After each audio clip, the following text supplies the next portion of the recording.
Hello, আসসালামু আলাইকুম। আমি জয়, কম্পিউটার বাংলাদেশ থেকে। এখন আপনাদের সামনে একটা ফোনের কথা বলবো। অনারের নতুন একটা প্রোডাক্ট আছে, অনার X7C।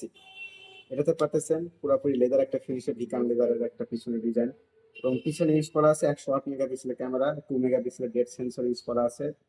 ফ্রন্টে ইউজ করা আছে হচ্ছে আপনি 8 মেগাপিক্সেল ক্যামেরা, এবং পুরোপুরি ডিসপ্লে কোয়ালিটিটা আমার কাছে অনেক ভালো লাগছে।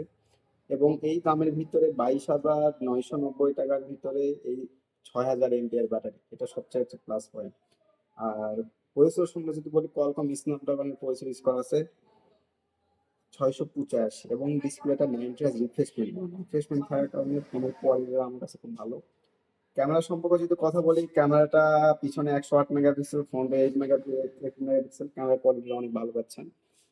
এবং এটা তো ওয়াটার এবং ডাস্ট প্রুফ, এটাতে ইউজ করা হচ্ছে IPX64+, যেটা অন্য কোনো কোম্পানি ইউজ করতেই পারে না এখন পর্যন্ত। এদিক দিয়ে ফোনটা আমার কাছে অনেক বেশি লাগছে। ফোনের ডিজাইন কোয়ালিটিটা অনেক ভালো, ফোনের লুকিং টুকিং দেখতে সব দিক দিয়ে ভালো।